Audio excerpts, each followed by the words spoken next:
Ba-dum-bum-bum. Bum-bum-bum-bum-bum. Bum-bum-bum-bum-bum-bum. Hey everybody, come on in. Gather around.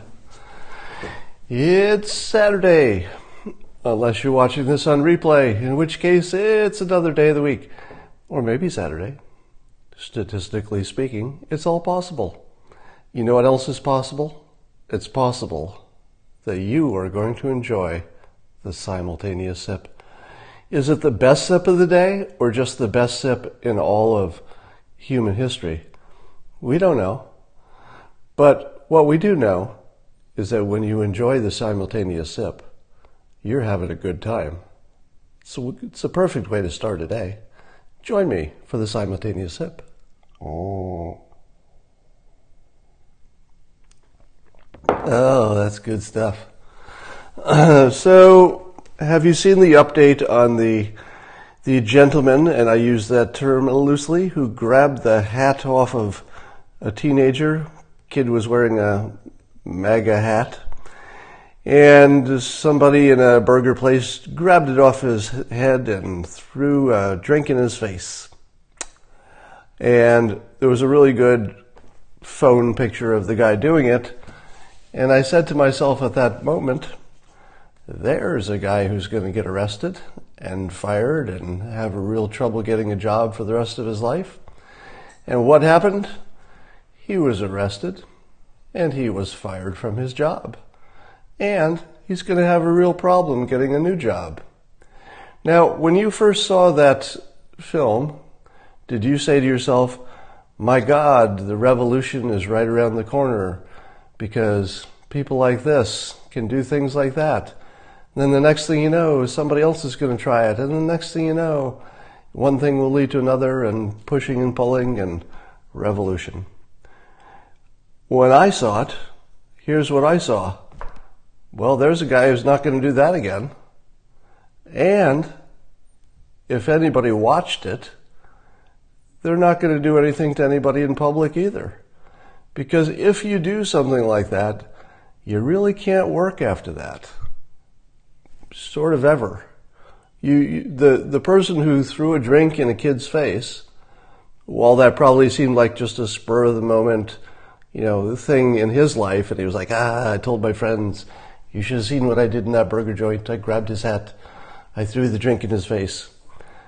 But the guy who threw the drink, his life just took a really bad turn. And it might take a while for it to turn back, if it ever does. So here's what I think. I think that our system has a really good set of controls, and the fact that we have cameras everywhere is a really big part of that, and the fact that we can essentially solve every crime now if we want to. So I think the odds of civil war are still a lot closer to zero than any other number. And you can thank the system for that. Now, let's talk about a prediction that I made, a long time ago. This is an old book. What year did this come out? 97, maybe? Something like that? Just looking at the date. 97. So in 1997, I made a bunch of humorous / semi-serious predictions. And one of those predictions was as follows. I predicted, and remember this is 1997, I predicted that the media, the press, would start killing celebrities to generate news. Think about it. Now, when you saw the spate of suicides, so you saw first, we have 3 doorknob suicides of famous people, right? There was Robin Williams, hung himself on a doorknob. I think Kay Spade did, and then Anthony Bourdain. Would the second 2 have hung themselves on a doorknob if the press had not reported on the first one? Maybe. Probably not. So could you say that the press killed At least two celebrities? Well, not for sure. Can't say that with any certainty. But watch the news, and correct me if I'm wrong. The news, first of all, is ruining one career after another. Now, of course, it has the help of the political sides who are feeding it information. But isn't it true that the press is ruining one life after another to generate news? Because there are lots of things that they could just ignore. You know, somebody said some dumbass thing. Okay, is that news? No, it's only news if they decide it's news. If they don't report it, it's just one of these 7 billion people on Earth who said a dumbass thing. How often do people say dumbass things? Pretty much consistently all the time. So the press decides that they will elevate somebody to destruction level for their profit. Yeah, somebody said photographers killed Princess Di. You could argue that's the case. Look now, if you will, at the trouble that the media is creating for Trump supporters. Does it seem to you that the hysteria that's drummed up would have happened? And this is a terribly important question. Do you think that the current level of hysteria could have happened without the press being the lead hysteria mongers? In other words, if the press had never done anything but report factually and once on each story, just report it, but just once, would we have anything like we have in this country where the entire country is being pulled apart and God knows what could happen? Not a chance. You know, if you take any example, let's say the president is talking about Charlottesville, and the president says, you know, there are bad people on both sides. You could have reported that as, my God, what does he mean? So we asked him, are you saying that the Nazi guys are good people? And then the president says, no, I didn't mean that. I meant both sides of the statue debate, because the event was, essentially came off of a pro-statue, anti-statue debate. And I was saying that there are good people who like statues, there are good people who want them to be taken away. So now had the news simply reported exactly what they knew, with no speculation. What they knew was he initially said something that seemed ambiguous to people. Both sides, what are you talking about? Then they asked him, and then he clarified with a perfectly acceptable clarification, which is, no, God, no, I'm not talking about the Nazis being good people. Nobody says that. Isn't that the end of the story? No. The press decides, because their business model requires it, that they're going to whip this up and make it the best example, sort of the kingpin of all the confirmation bias, that everything else you see, that maybe you see something that doesn't look right, you say to yourself, well, you know, if I saw this one thing, and it was the only thing I saw about the president, I wouldn't conclude that that was necessarily racist. But now that they've told me that this Charlottesville thing was racist, I got to look at this other thing in a new light now. Well, I don't know, if Charlottesville was bad, maybe this other thing isn't what I thought it was either. And pretty soon you have this cascade of confirmation bias, which is what we have now. Now, of course, the cleverness of this is that anybody reasonable will say, all right, Scott, LOL. They always like to throw me the LOL. Actually, it goes more like this. Oh, Scott, LOL. Are you saying that all of this evidence from all of these different sources are all confirmation bias? That's what you're saying? LOL, LOL. Ho, ho, ho, ho. Scene. Well, Dale, let me explain it to you. That's exactly what I'm saying. The way confirmation bias works and confirmation bias is literally the most common thing in our existence. That might actually be true. Usually I exaggerate, but confirmation bias might be the greatest driver of our entire perception of reality. Most things are probably inventions in our mind, at least things about politics. And yes, if you are convinced that you've seen one or two examples of a phenomenon, then yes, you will imagine that those one or two are proof of the 500 other things that otherwise would have seemed like nothing. So the normal course of events, the most normal situation, is that once you get primed for confirmation bias, that there's lots of evidence. That's normal, even if it's nothing. So there are two situations in which you would have lots of evidence for something. One is if it's true, right? You'd have lots of evidence for something that's true, potentially. And the other is if it's completely untrue. Both of those situations, in a completely normal sense, nothing special has to happen. Both of those situations will generate what seems to you like lots of evidence. They're identical. Once you understand that because you have lots of evidence for a thing, it actually doesn't mean anything, you don't quite understand how your world is working. All right, that's enough on that. There's a North Korea story. So Mike Pompeo came back, met for the third time, I guess, with North Korean people. This time, and this is the important part of the story, he was not scheduled to meet with Kim Jong-un. He was meeting with whatever his generals or his staff were to talk about the details of denuclearization. And when he came back, Pompeo said it was productive on a whole number of complicated areas. I believe he denied that there was an Elton John CD in any of this. So I think the Elton John story CD story might turn out to be completely fake. So put a pin on that. We'll find out later if that was real. It sounded like it might not be real from the start, but it could have been real.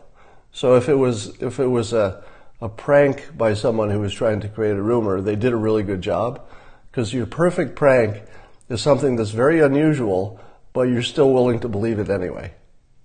Right? That's a perfect prank. It's a totally unrealistic thing that you still believe. And did it seem realistic that he would give him an Elton John CD?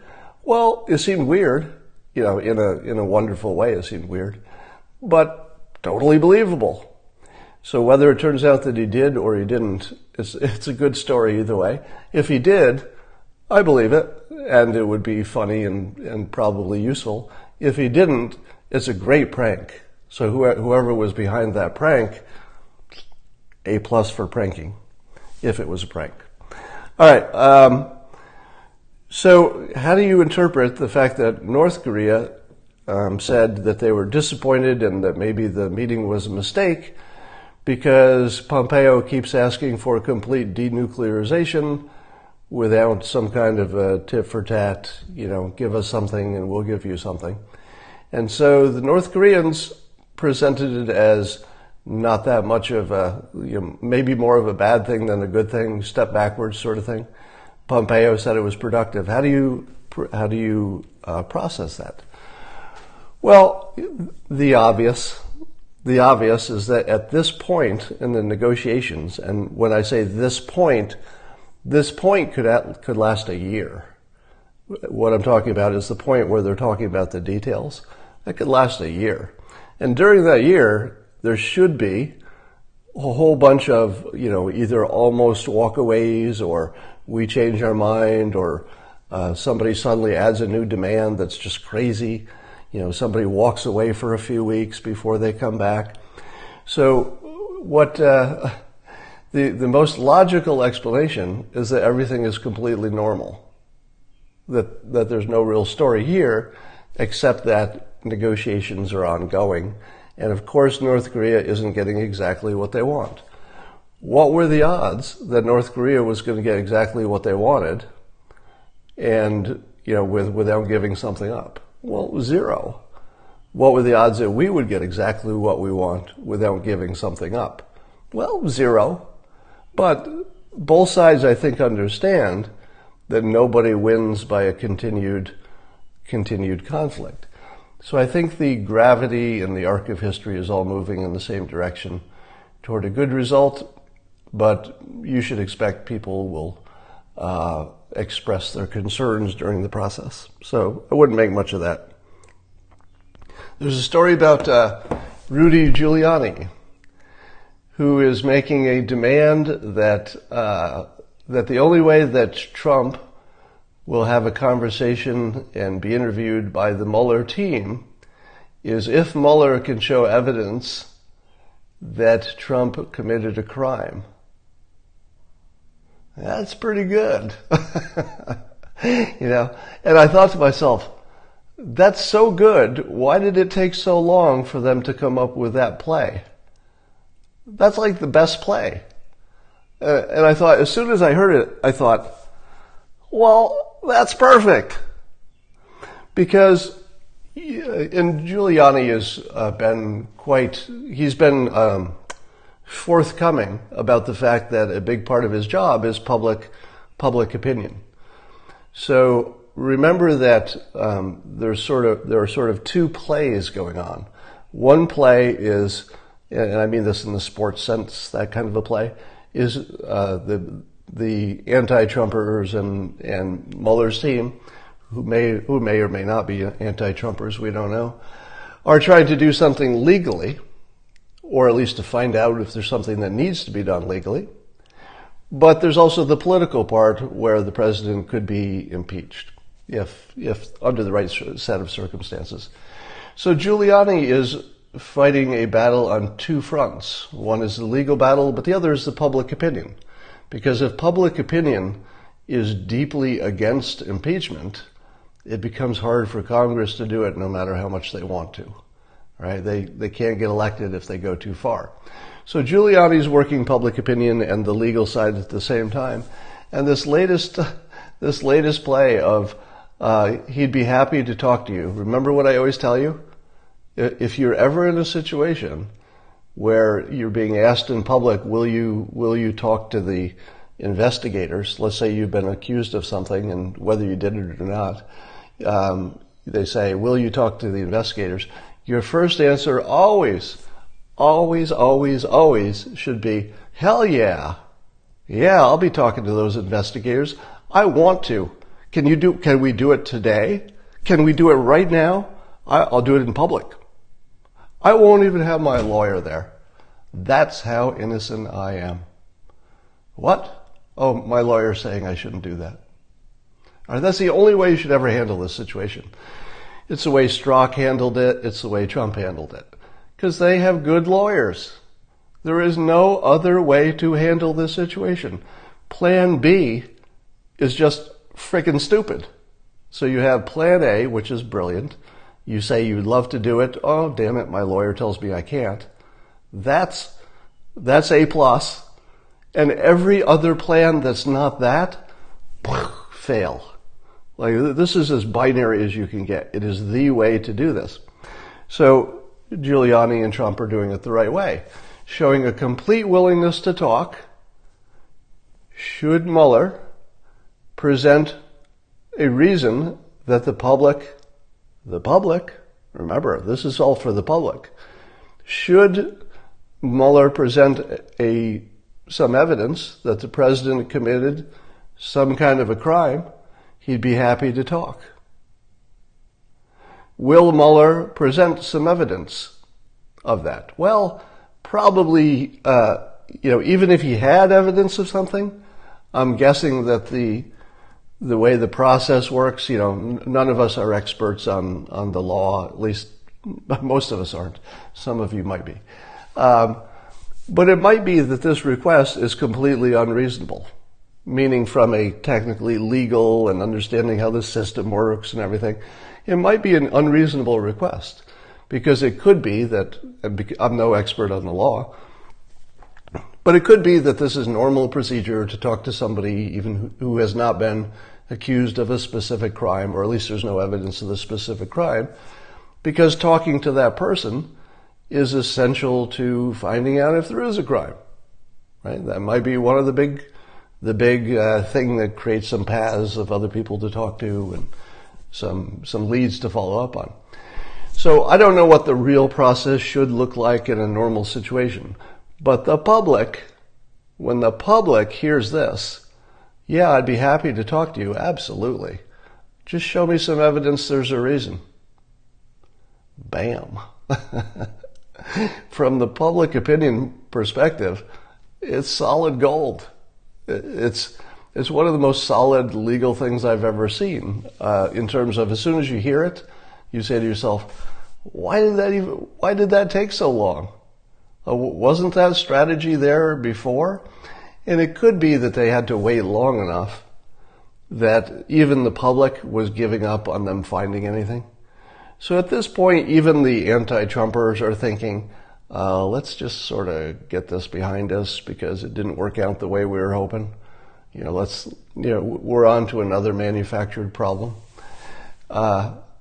So as long as the public thinks that it's a reasonable proposition, and it sounds totally reasonable, by the way, what could be more reasonable than, yeah, I'll talk to the legal authorities or the prosecutors or anybody in the legal context.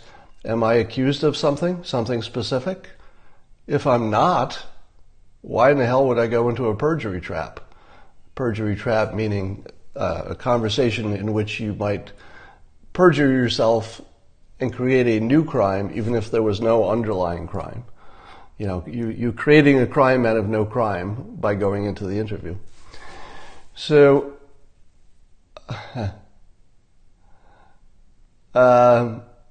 even if they could come up with a theory of a crime, yeah. So right now, I don't know enough about the law to know if what you just said is brilliant or not, but sounded pretty good to me. So, yeah, Mueller has not only said he has not specified a specific crime, but he doesn't even have a theory of a crime that might have been committed. It's less than even having evidence. He doesn't even have a theory of how there could be evidence, apparently. All right.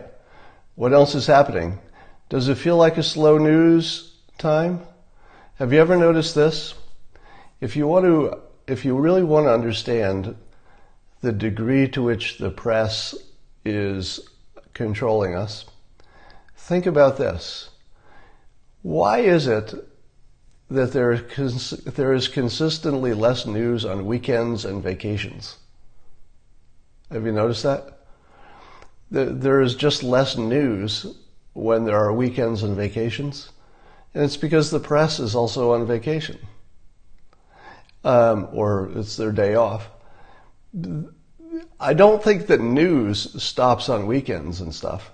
It feels to me like our sense of when news happens coincides exactly to when the press is working. If it's their work week, there's plenty of news, and if it's the weekend, there's less of it. Well, maybe it's because it is the weekend and, the government isn't doing as much.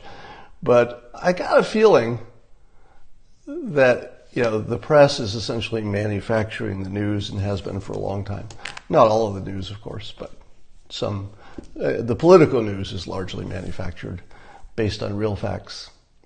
Now, I'm loving the story about somebody got approval to float a giant baby Trump balloon over London when Trump is visiting.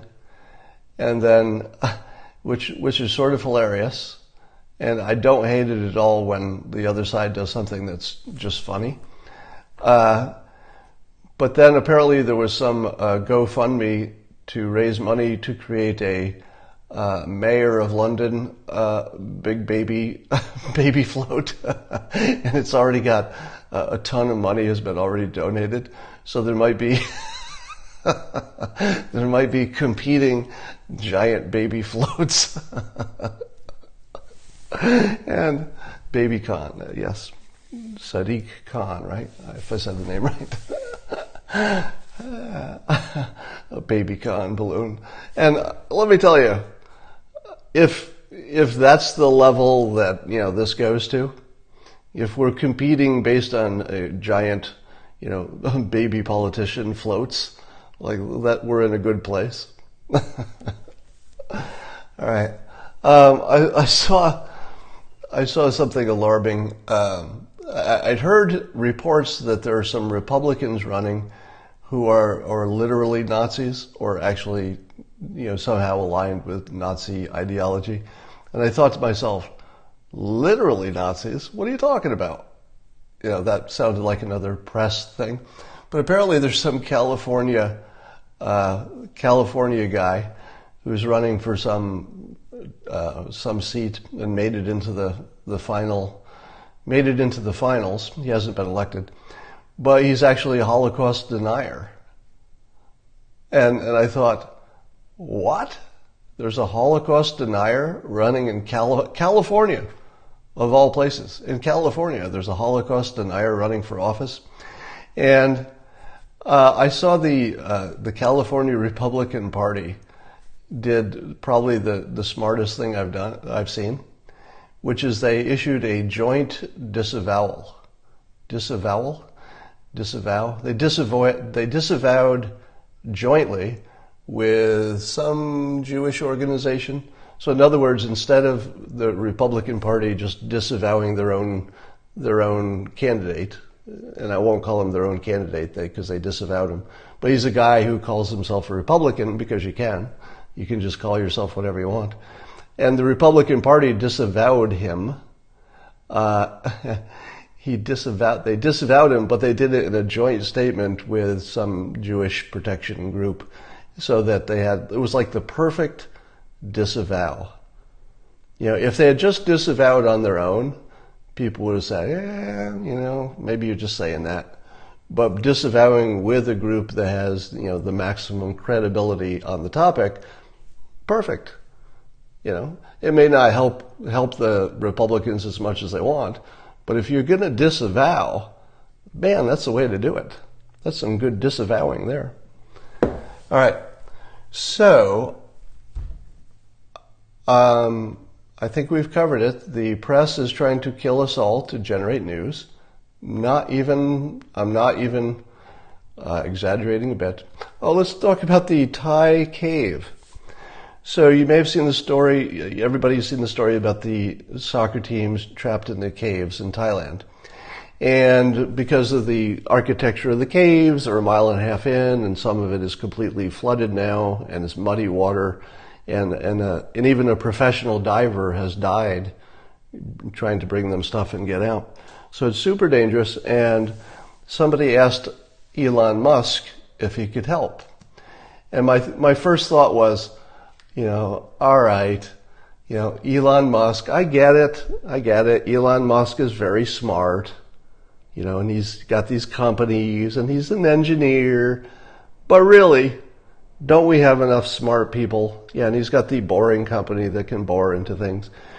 But I thought to myself, it's a big world. Thailand has lots of experts. The entire world is focusing on it. Don't we have enough people who have ideas and that know how to do stuff, and they're engineers and they're physicists, right?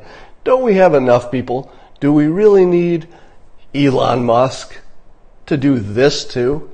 Like, is every problem just Elon Musk's problem?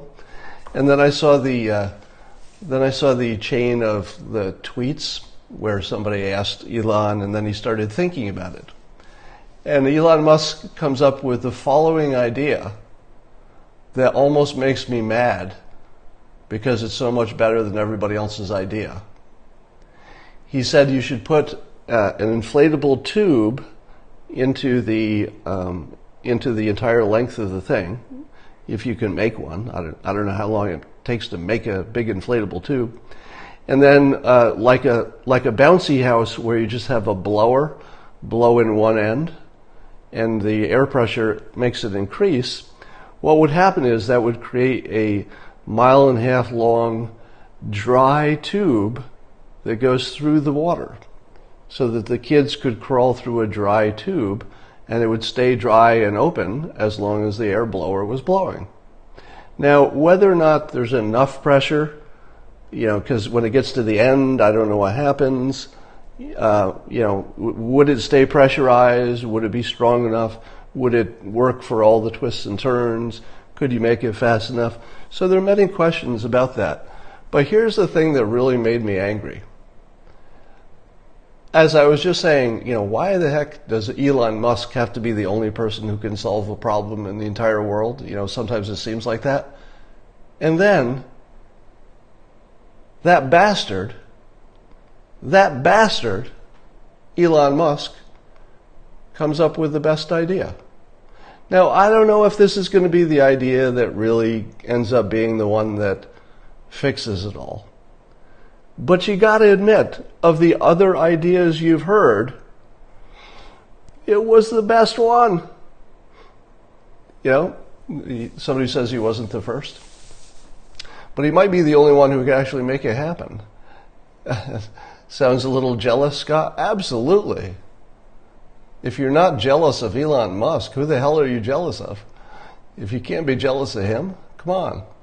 So, I wanted to think that Elon Musk was like us.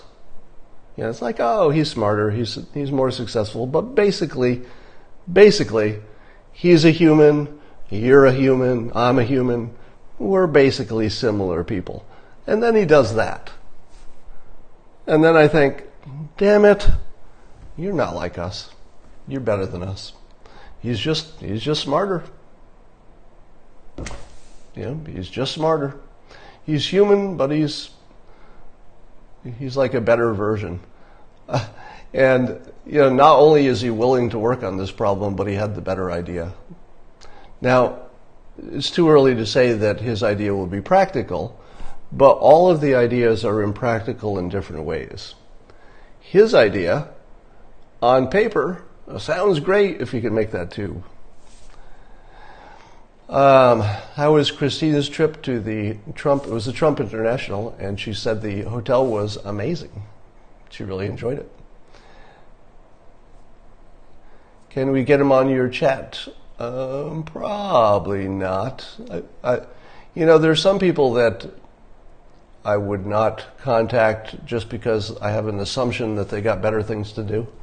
There are people who might actually respond to me if I ask them, but I think to myself, no, that person has better things to do. So I think until he's at least saved the Thai soccer team, he's got better things to do. Can we get the Walkaway guy? Maybe. He'd be interesting. So, Brandon is his name, right? The hashtag Walkaway. Now, what was interesting about that is you probably saw a tweet in which the Walkaway guy, if you don't know what that is, it is an ex-Democrat, a gay man, which seems to be important in this particular story. And he has walked away, and he's encouraging other people to walk away from the Democrats and be Republicans, I guess, or at least be not Democrats. And he went to buy some camera equipment, and it was reportedly denied service by at least the first person he talked to for being recognized as the Walkaway guy. Now, Brandon did not mention the name of the camera store, but he said he left there shaking, like he was actually shaking that such a thing could happen. And I totally get that, because first of all, if you've never been famous and then you suddenly become famous, it's a big transition. Like your whole world gets a little turned upside down. I have a little bit of experience with that.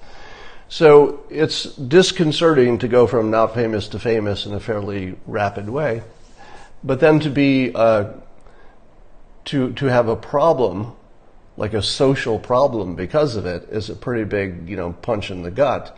And I would say inability to use a store is a social as well as business problem. So it makes sense that he walked away shaken by the experience as he described it. But when I tweeted that, and I said that he may have been thinking about it differently, because the people who should be shaking are the owners of the camera store, and certainly that employee. So when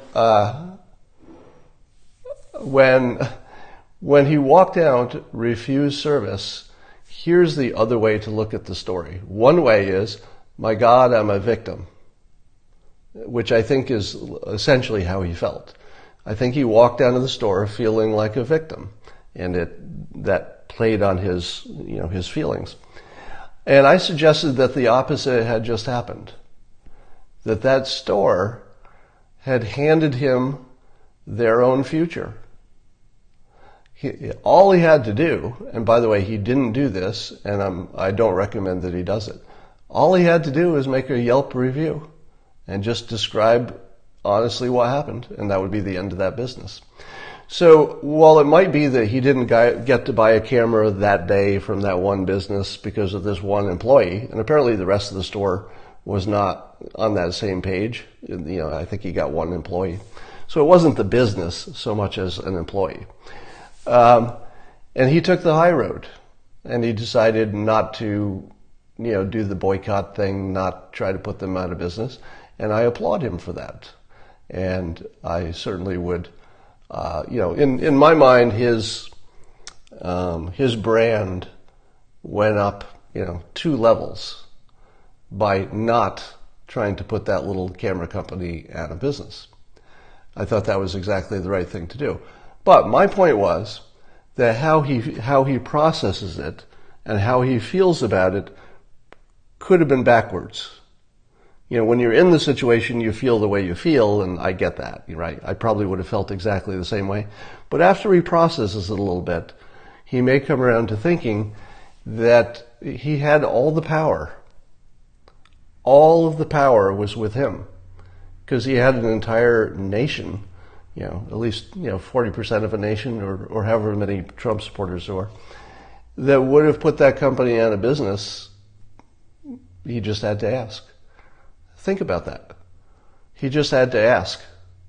Said, hey, I think this company should be out of business, and it would be done. They'd lose 40% of the business right away. Now, I am anti-boycott.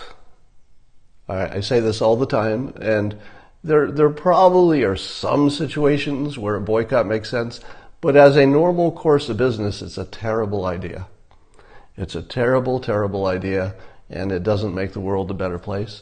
So I don't like it when people boycott my own stuff. So, my income, as most of you know, is down 30 or 40% to what it had been before I started talking about Trump stuff. I don't like it when it happened to me. I don't think it was fair.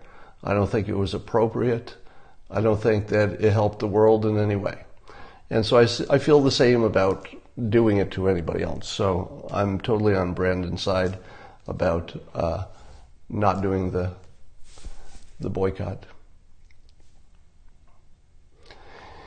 Somebody says, I boycott Planned Parenthood. Yeah, there are some situations, Planned Parenthood being at on a scale of 1 to 10, abortion is a 10 on everybody's list of big items.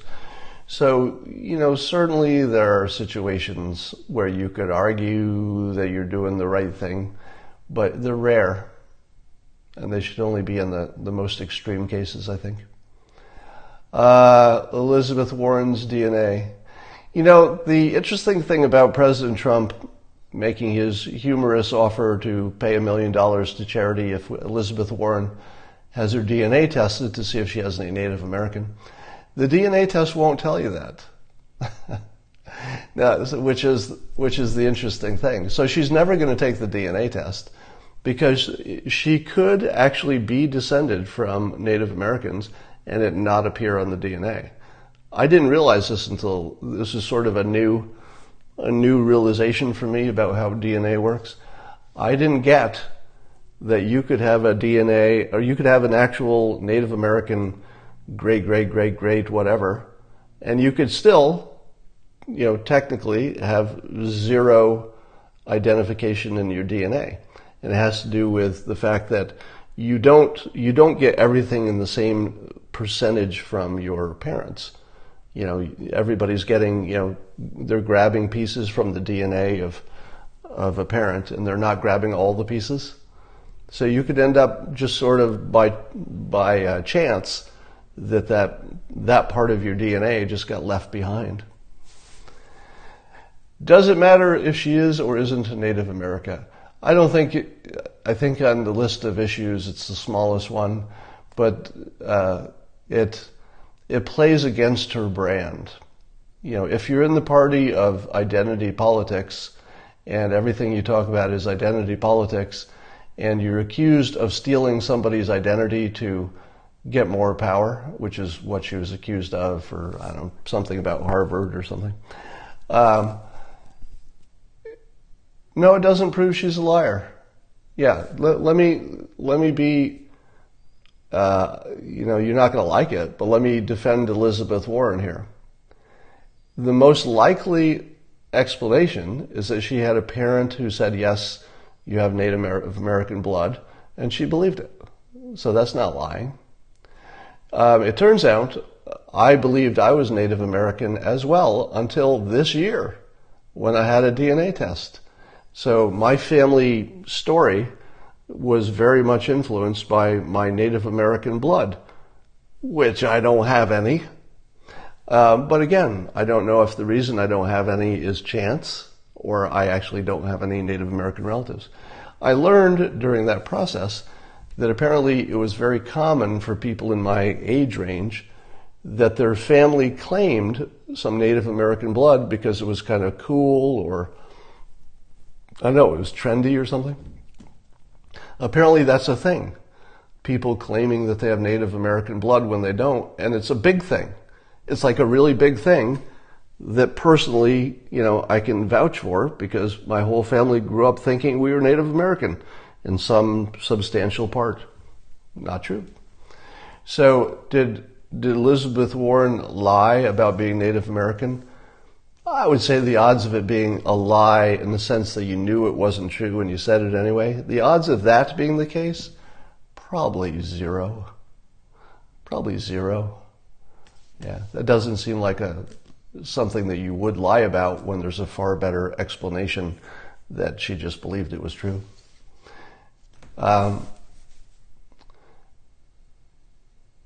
She lied for political purposes. It's not a lie if you thought it was true. You get that, right? And how do any of us know what she thought? So you're making the mistake, and I like to be consistent on this. You see me criticize people all the time on Twitter for having what I call the mind reader illusion. The mind reader illusion is that your point of view depends entirely upon you knowing what somebody is thinking, and we imagine that we can do that. We can't do that. No, nobody can read anybody's mind. So if you say, oh, she knew it was not true and she said it anyway for political purposes, there is literally no evidence for that. There is no evidence that she willingly, knowingly lied. None.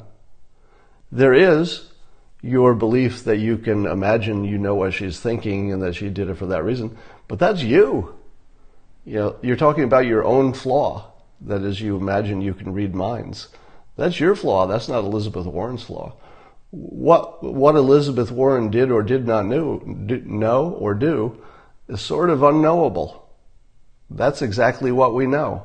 And you don't want to be judged by that standard, do you? Do you want to be judged by the standard that you're guilty if someone thinks they can read your mind? Right? It's not a standard I would want to apply to anyone else, but I certainly wouldn't want it being applied to me because it is applied to me every single day. Literally, there's not one day that goes by in my life, because I'm a public character, there's not one day that goes by in which someone, usually lots of people, on Twitter imagine they can read my mind and then they criticize me for their own imagination. Every single day, numerous times a day. So it's not a standard you should apply to other people. It isn't reasonable, rational, useful. It isn't anything. You should just not do it. Jim Jordan. So Jim Jordan, as you know, has been one of the president's most effective supporters. He's good on television. He's been, quite a bulldog. I think that he was actually called the Bulldog when he was a wrestler in college or something. And there's some allegation that he knew about some handsy behavior many years ago at some college wrestling situation.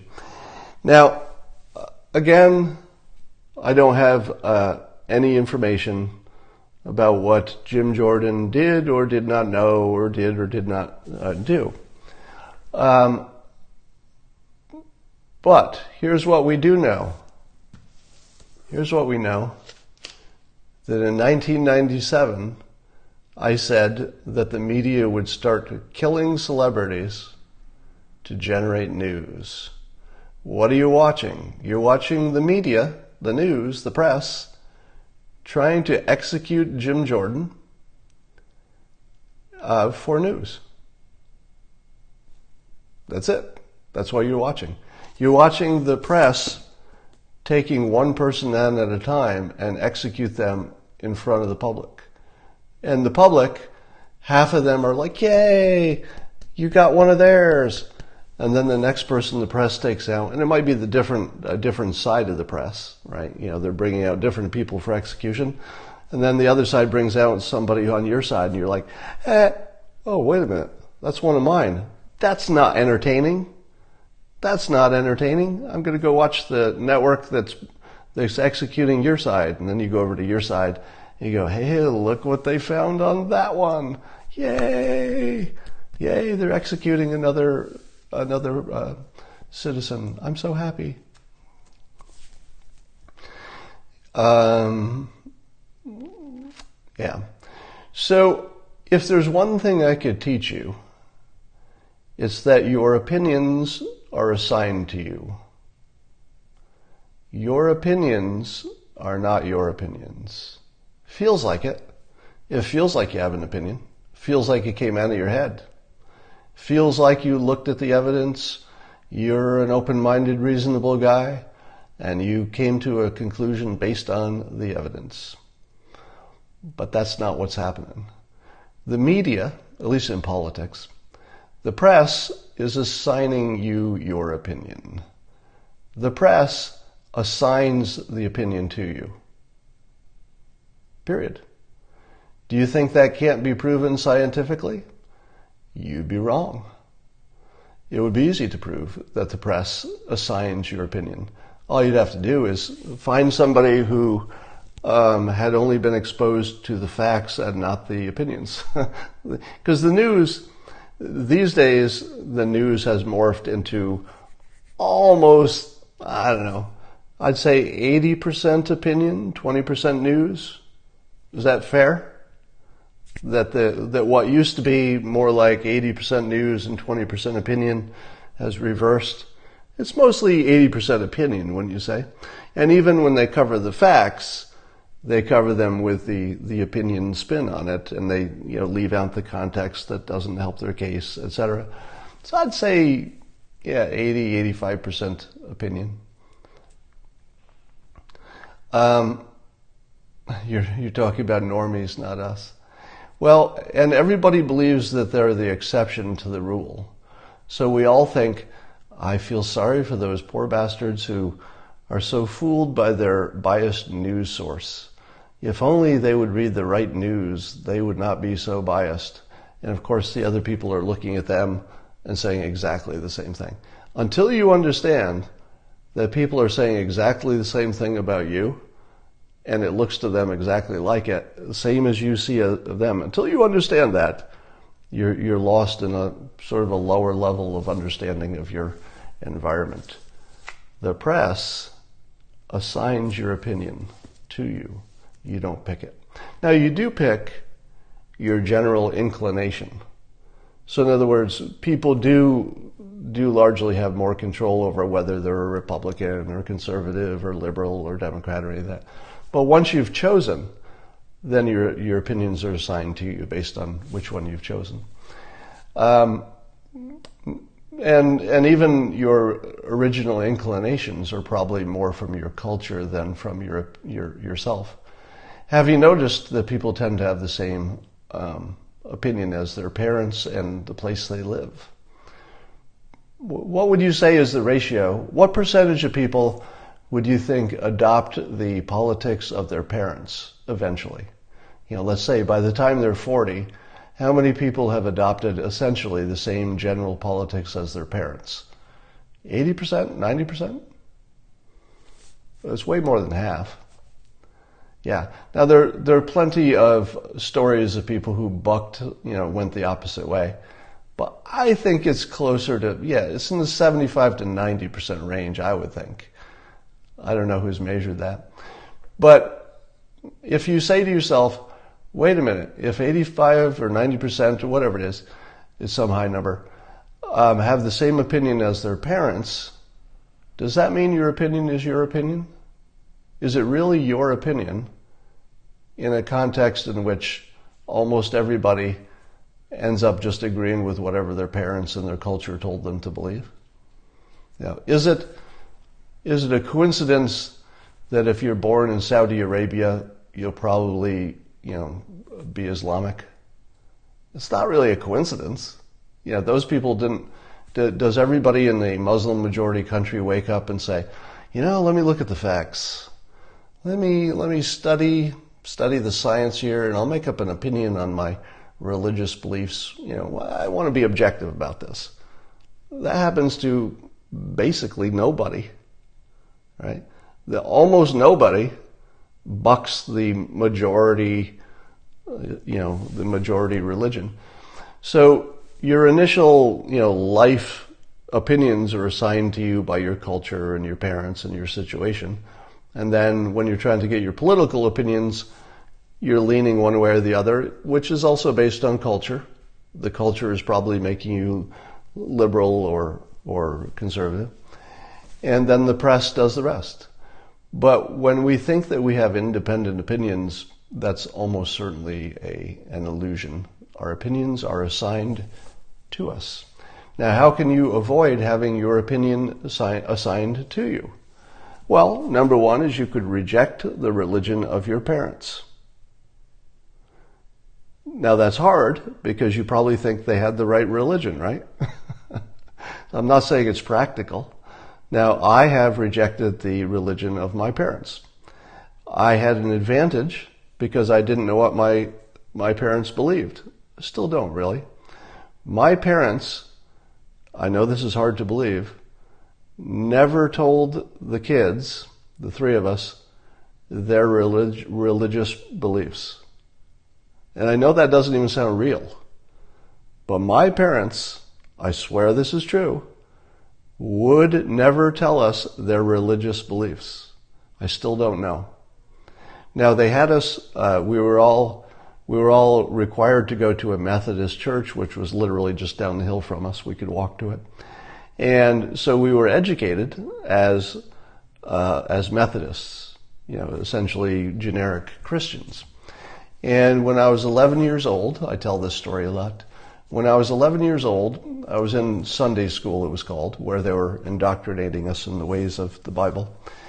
I came home from a class about Jonah being swallowed by the giant whale or the giant fish, I think that it's called. And he lived in the fish's belly for I don't know how many days until he was spit back onto the shore and he was just fine. And I heard that story, and I came home and I called a meeting with my mother. Literally, I said, I've got to talk to you. And remember, I'm 11 years old. And I said, this whole Bible story stuff, I'm not buying it. And I'm not going to go to Sunday school anymore because I'm just not buying into this. And my mother, to her everlasting credit, do you know what she said? Okay. She just said, okay, you tried, you did it for years, you formed an opinion based on the evidence that you collected.